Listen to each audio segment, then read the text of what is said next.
Nasap ko na pala siya. Pumayag na siya magpa-interview. So, natanong mo na siya kung bakit siya laging umiiyak sa bus? Sabi niya, namatay daw yung fiancé niya last month. That's sad. Oo nga eh.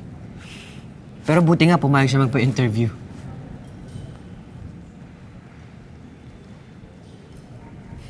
Bakit? Wala lang.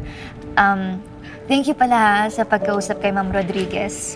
Kahit kasalanan mo naman yun. Oo na, Thank you pa rin. Grabe ka talaga sa akin. Okay na eh.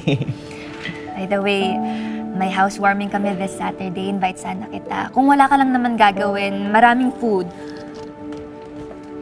Okay, sige. Sige, sure. Pupunta ako. Talaga? Bakit? Parang ayaw mo ah. Ayaw mo ba? Hindi Gusto Okay. ko. Sige. Hindi ko lang in-expect na mag-yes ka. Hindi, tsaka sasabihin ko rin sa parents mo na ibalik na yung phone mo. Good luck sa'yo. Kaya ko yun. Sige, expect kita this Saturday. Sige. See you ah. See. Ingat ka. Ingat ka rin.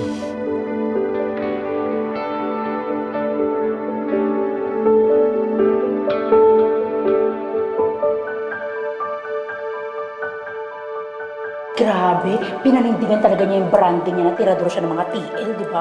Ang pangit! Ay nako, basta ako. Pag pinapilan ni TL yung mga lips ko, ikakalat ko yung chika na yan. Loka-loka kalat na nga, kaya nga nakarating sa akin. Pero ba't ka ba nandito? Yung pambabae ko, doon ka ka? Kaloka ka?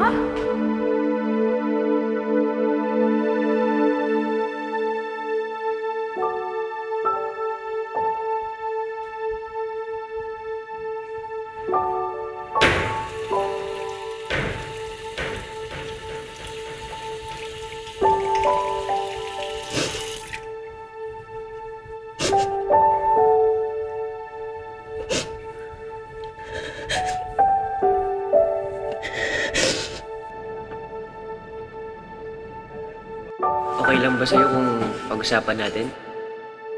Heartbreaks make good stories, no?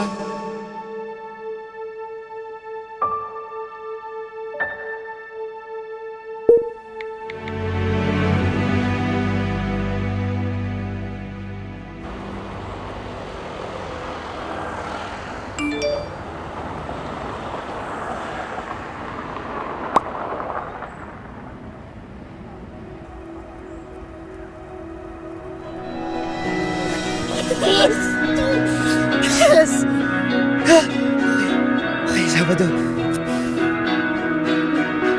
Saka, Sabado.